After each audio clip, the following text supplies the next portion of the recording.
Merci de nous recevoir chez vous pour cette émission spécifique, je dirais mieux cette émission spéciale. Au cours de cette présente, il s'agira pour nous de plancher sur une problématique auquel le monde fait face. Il s'agit de la crise mondiale.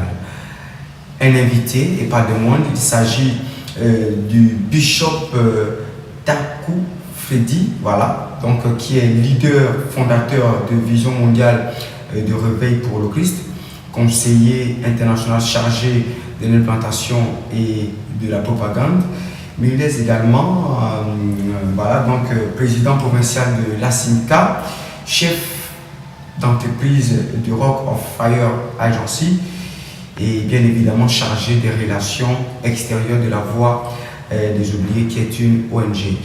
Bishop Freddy Taku, bonsoir. Bonsoir. Comment ça va? Très bien, merci. Certainement vous ne connaissez pas la crise.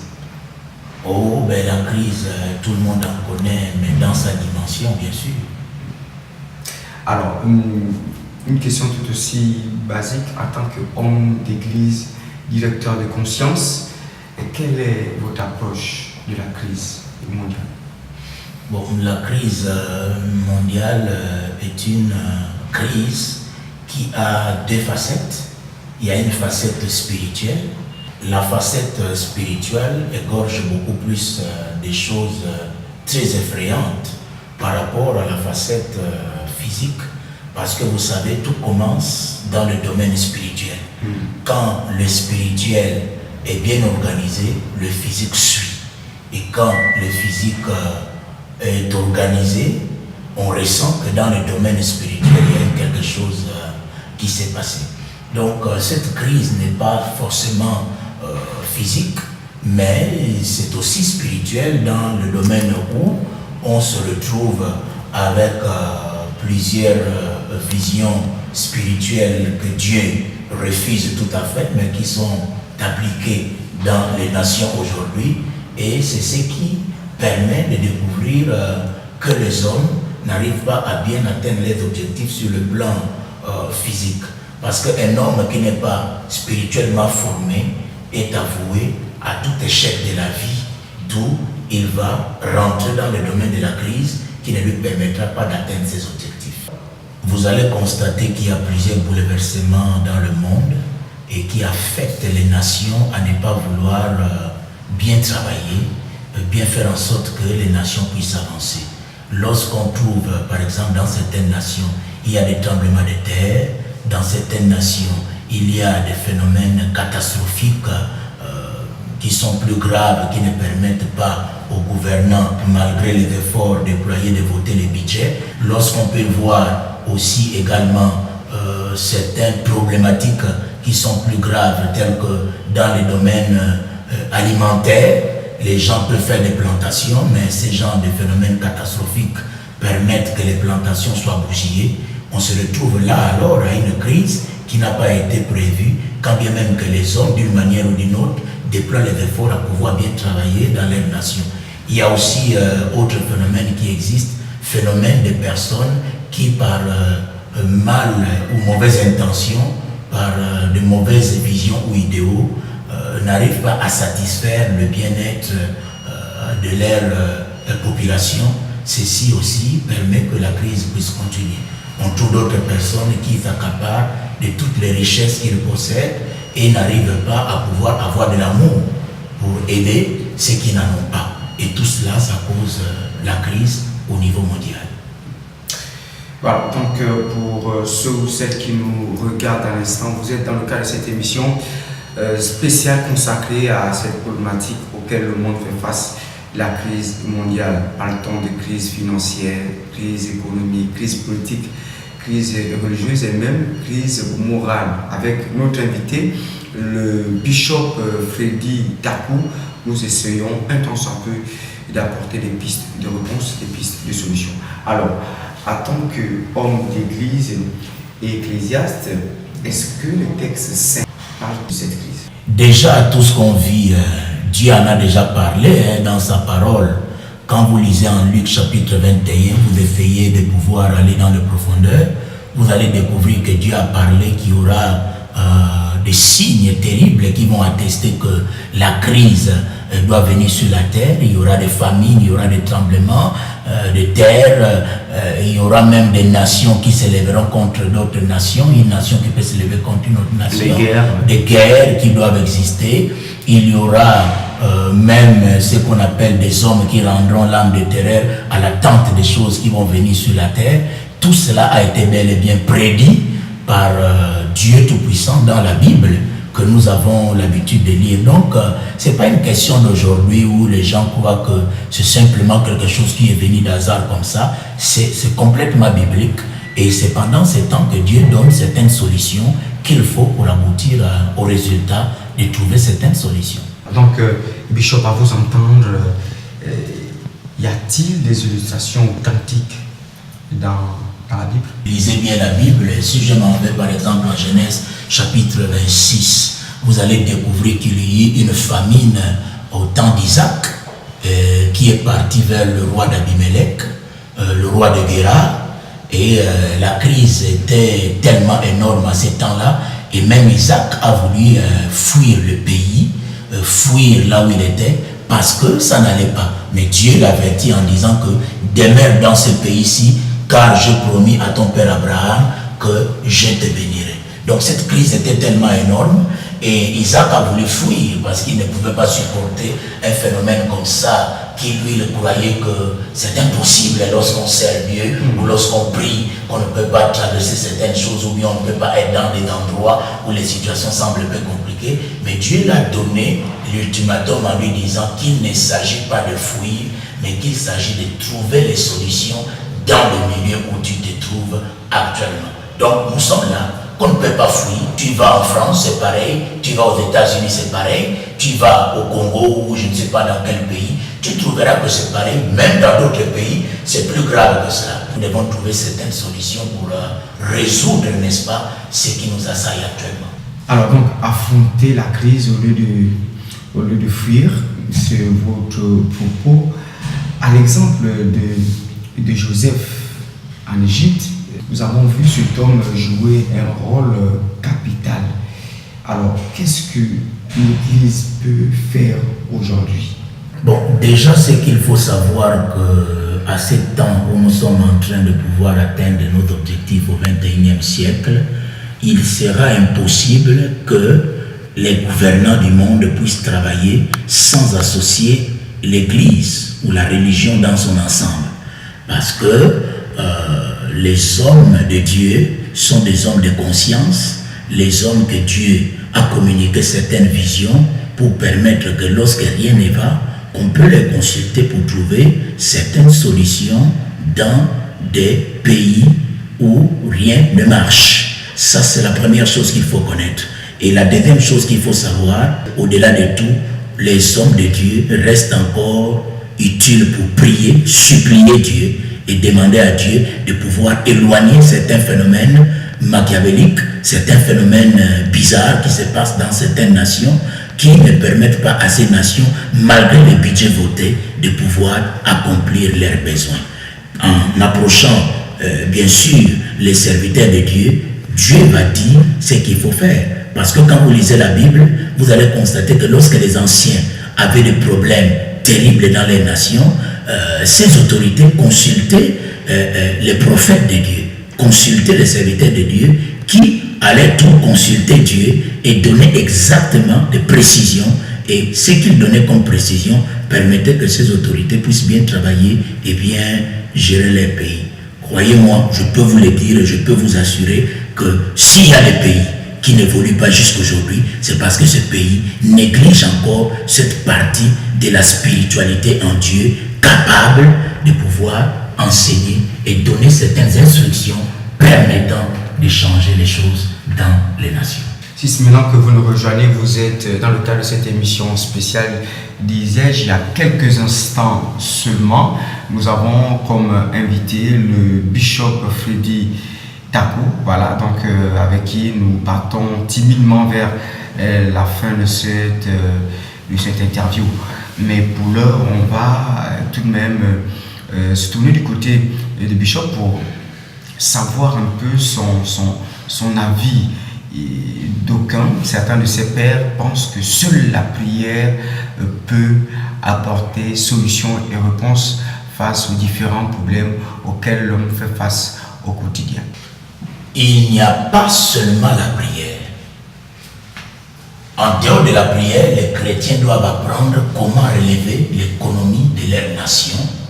Et pour relever l'économie de leur nation, ils doivent participer au développement de leur nation en créant certaines activités pouvant éradiquer la pauvreté, accompagner ceux qui gouvernent dans leur nation, ayant de bons projets d'émergence, à les accompagner de la manière dont les choses peuvent bien se dérouler. Vous savez, lorsqu'on parle de l'Église, on a tellement d'intellectuels progressistes dans les églises, on a des personnes qui ont appris, on a des personnes qui ont été formées, on a des personnes capables et habilitées de faire quelque chose. Prenez l'exemple de certaines nations comme le Nigeria, en Afrique, comme l'Afrique du Sud, et quand vous allez aux États-Unis et dans d'autres pays, vous allez voir que les chrétiens se sont impliqués au développement de leur nation.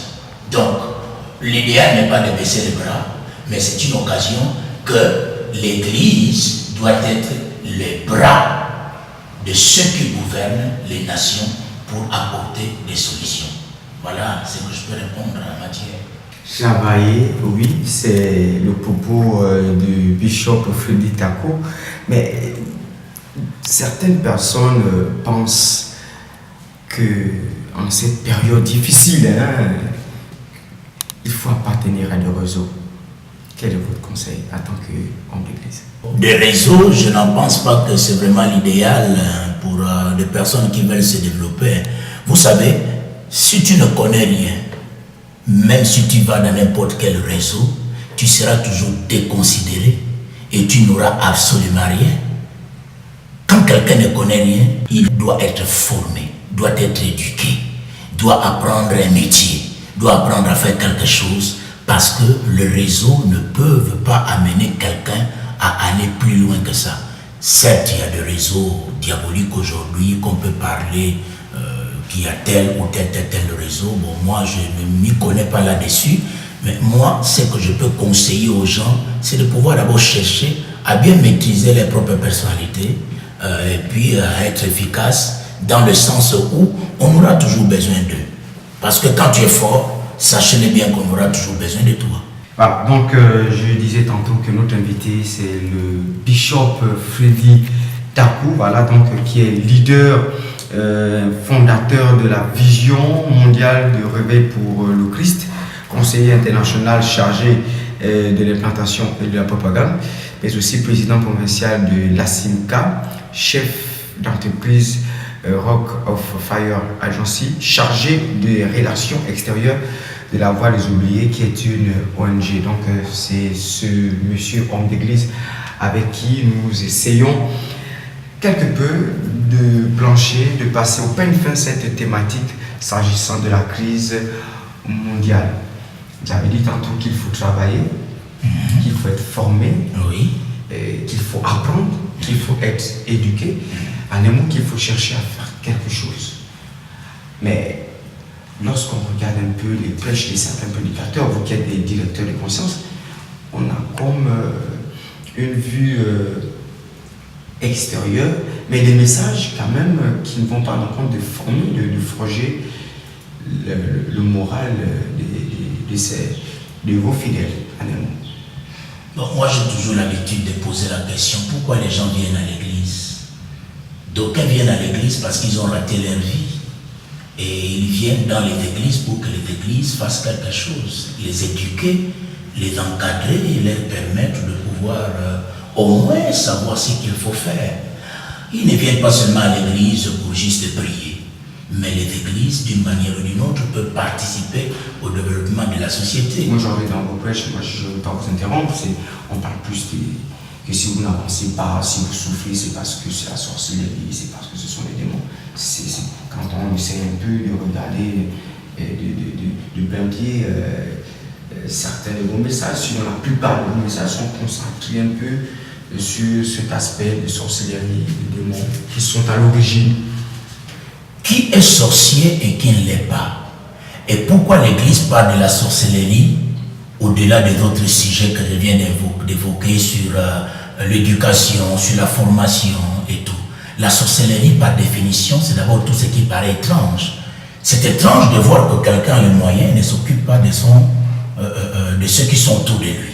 C'est étrange de voir que les gens peuvent souffrir et d'autres personnes peuvent se réjouir en disant, bon, ben, écoute, Dieu seul connaît, il vous bénira.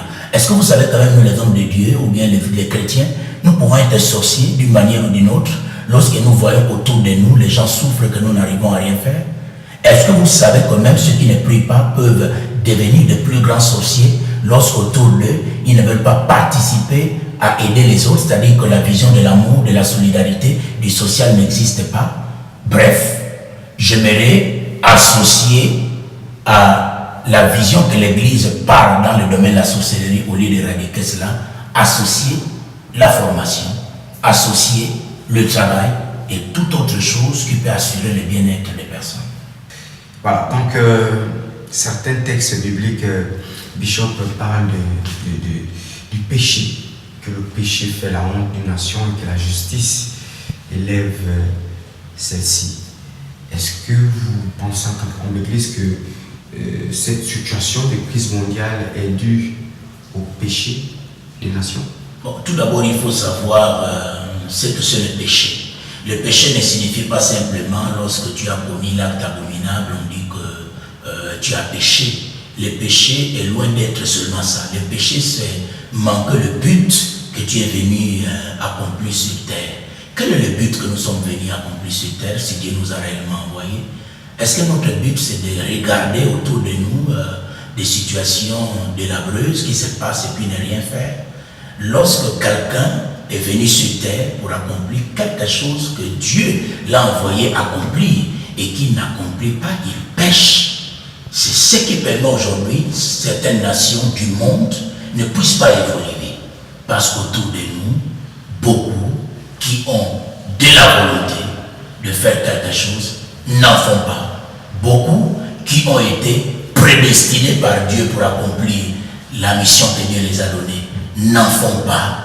Résultat, le péché est donc en définition qui rentre dans le domaine des difficultés qui assaillent le monde aujourd'hui. Il y a, quand vous lisez la parole de Dieu, lorsque les enfants d'Israël abandonnaient Dieu, lorsque les enfants d'Israël regardaient vers d'autres dieux, Dieu ne faisait absolument rien pour eux.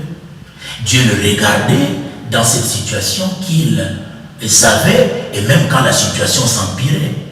À l'état actuel où nous sommes en train de vivre, il est évident, il est nécessaire que le monde entier retourne vers Dieu.